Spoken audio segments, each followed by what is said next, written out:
வணக்கம் மக்களே. பெருமாளுக்கு சக்கரை பொங்கல் இது மாதிரி செஞ்சு வைங்க. நான் 2 அழகாக்கு சிறுபருப்பு எடுத்துக்கணுங்க. நல்லா வறுத்துக்கோங்க. வறுத்து ஒரு பாத்திரத்தில் கொட்டிக்கோங்க. அது ஓரம் வைங்க. 3 டம்ளர் பச்சை அரிசி எடுத்துக்கணுங்க. நல்லா கழுவி ஊற போட்டுருங்க. 1 ஹவர் ஊறட்டும். நல்லா ஊறின பிறகு கழுவி காய வச்சுருங்க. டேஸ்ட்டாக இருக்குங்க இது மாதிரி செஞ்சு வச்சா. நல்லா கழுவிட்டு வெள்ளை துணியில் போட்டு காய வைங்க. நல்லா ஆறி இந்த பதத்துக்கு வரட்டுங்க. அது அப்படியே கடாய் சிம்மில் வச்சு வறுத்து எடுத்துக்கலாம். பொரி அரிசி மாதிரியே அவ்வளோ டேஸ்ட்டாக இருக்குங்க.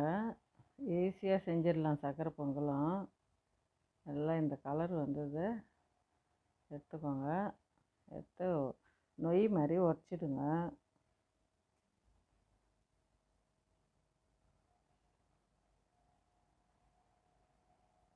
இந்த பதத்துக்கு உடச்சிக்கோங்க. ரொம்ப மாவு மாதிரி உடைக்காதீங்க.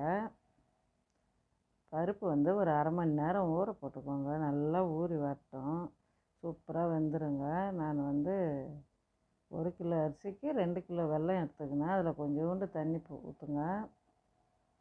1 கல் உப்பு போட்டுக்கோங்க. டேஸ்ட்டு நல்லாயிருக்கும்.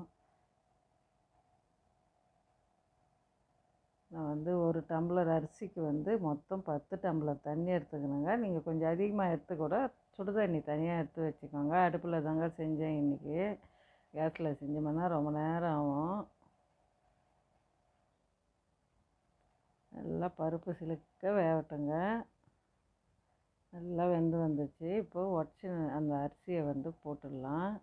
சிம்மில் கொஞ்சம் அடுப்பு தீ கம்மி பண்ணிக்கோங்க. நல்லா வெந்து வந்துடுச்சுங்க. இந்த வெல்லம் தண்ணி வடிகட்டி ஊற்றிக்கலாம். மண் தூசி இருக்கும், அதனால தான் வடிகட்டுறோம். நல்லா கலரி கொடுத்துக்கோங்க.